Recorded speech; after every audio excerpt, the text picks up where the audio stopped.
Алло, Да? здравствуйте. Здравствуйте. Это Дильмурат? Да, Димон. Да я хотела встретиться с вами. Это кто? Меня зовут Лейла. И? Ну вот, хотела бы увидеться. Лейла вас зовут? Лейла, да. Ага. Лейла. Знакома? Мою дочку звали Лейла. Так и зовут. Алло, Да, ты где, доча? в Алмате. Я тоже в Алмате. Можем попозже увидеться. Все скажешь, куда скажешь, я подъеду, дочка. Хорошо. А ты откуда узнала? Ну вот, начала искать, нашла.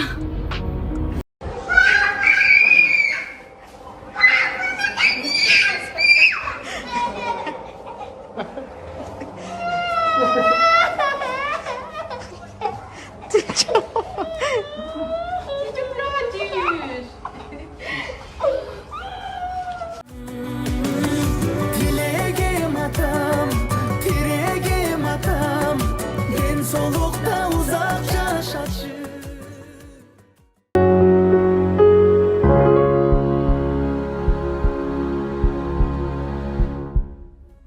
Ар бир бала толук кандуу үй бүлөдө төрөлүп, ата энесинин мээримине бөлөнүп жашоого укуктуу болгондугуна карабастан, өзүбүз көрүп жүргөндөй турмуштун татаал жолунда ар кандай кырдаалда атасынын же энесинин мээримине зар болуп чоңойгон балдар арбын. Кыргызстанда жыл сайын болжол менен 150 миңден ашык бала төрөлөт. Алардын ичинен 16 миңге жакыны атасы көрсөтүлбөй расмий документтерде энесинин канааты менен катталып, ымыркай төрөтүүнүн атасыз деген макам менен чыгат. Мындай учурда баланын туулгандыгы тууралуу күбөлүгүндө атасынын маалыматтары жазылбай, эне жалгыз эне катары кол коюп, бардык юридикалык иштерди өзү жүргүзүп келген учурлар арбын. А бирок үй бүлөлүк мыйзамдарда бала төрөлгөндөн кийин атасы расмий катталбай калган учурда баланын атасын мыйзам аркылуу аныктоо процесси кандайча жүрөт? Үй бүлө жөнүндө кодексте сөзсүз түрдө аталыгын аныктоо боюнча атайын норма бар.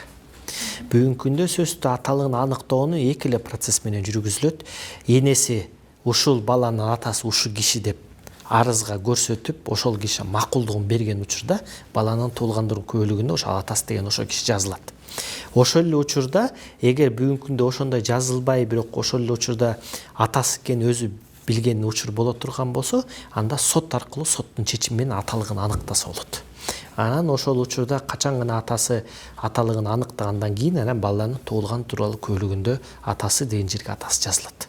Балдарын таштап кеткен энелер да жок эмес. Бирок жалгыз бой энелердин балдарын жалгыз тарбиялап жатканын көп кездештиребиз. Бул көрсөткүч коомдогу жалгыз бой энелердин саны көбөйүп жатканын жана айрым балдар атасы расмий таанылбаган абалда чоңоюп жатканын көрсөтөт. Мындай кырдаалда баланын укугу кандай болот? Кандай камкордукка ээ болот? Бүгүнкү күндө эгер ала турган болсок, үй бүлө кодексинин 68 беренесин алайык, сөзсүз түрдө ата эне өзүнүн баласын 18 жашка толуп өстүргөнгө чейин милдеттүү деген көрсөтөт да.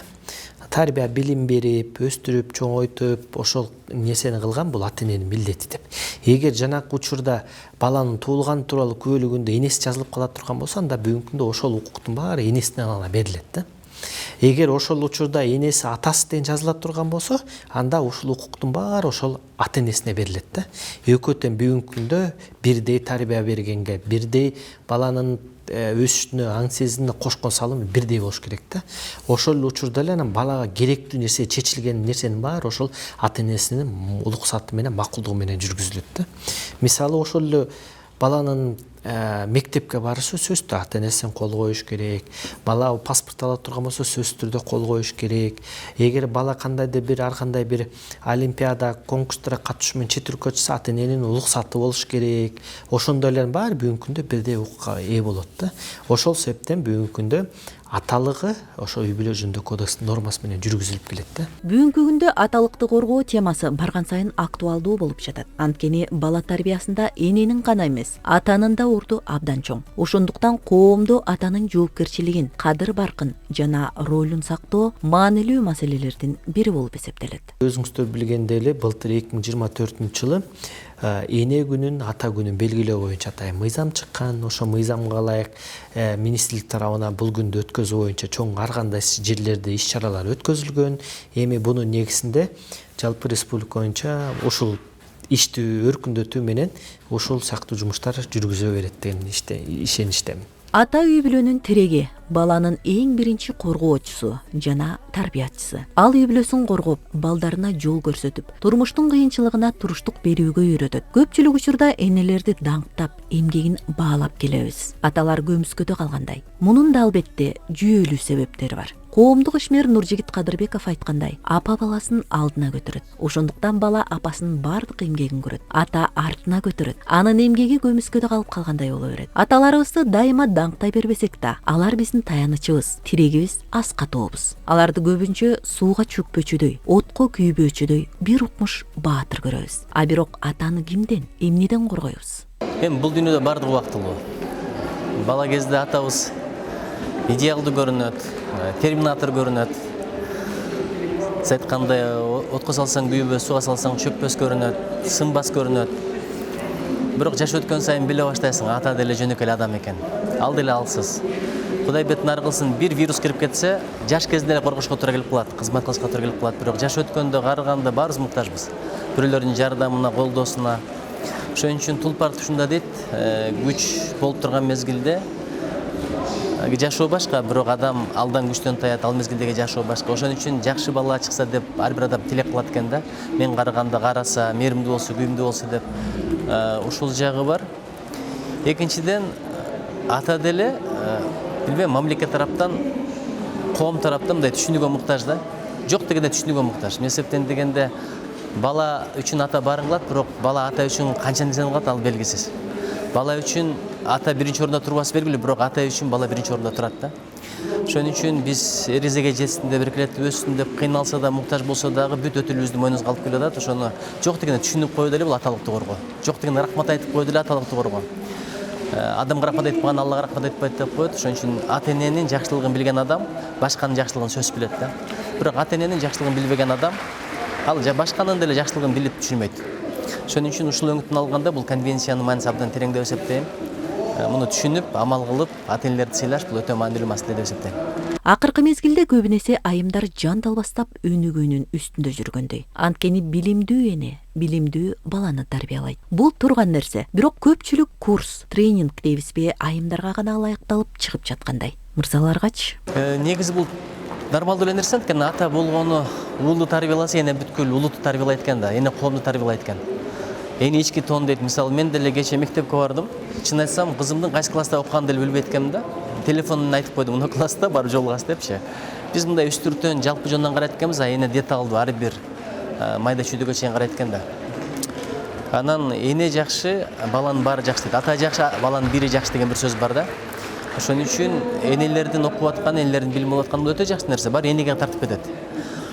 Бирок атанын илимдүү болгону бул да өтө маанилүү, аталарга курстардын болгону өтө маанилүү. Анткени энеге шарт түзүп бере турган ата. Токус эне аракет кылып атса, сен андан көрү үйдү жыйна, баланы кара деп кыйкырган ата болсо, энен шагы сынып калат да. Ошон үчүн түшүнүш үчүн дагы бул илим билим керек. Экөөнү бирдей маани, бирдей усул керек да. Ошон үчүн аталарга дагы бир өзгөчө көңүл бөлүш керек. Бүткүл дүйнөдө аялдардын укугу биринчи орунда, бирок аталар калып кетти. Экинчи орунда баланын укугу, анан мал жандыктын укугу кээ бир өлкөлөрдө, андан кийин барып эркектердин укугу болуп атат да. Бул аял эркек бири-бирине муктаж, аял эркек бири-бирине өбөкчөлүк, аял эркек бири-бирине таяныч. Ушул экөөнү бир алып кетиш өтө маанилүү.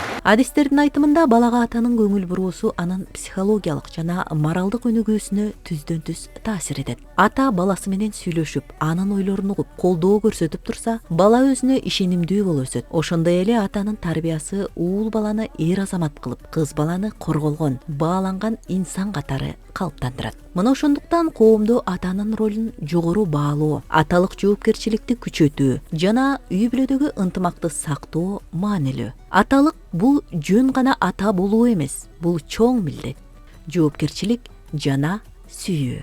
Мисалы, ата деген адамдын баары деле чоң бакыт. Мисалы, ата өсүп кеткендер ата деп айта турган киши жок. бул деле чоң арман экен да, ошон үчүн кадырына жетиш керек, билиш керек.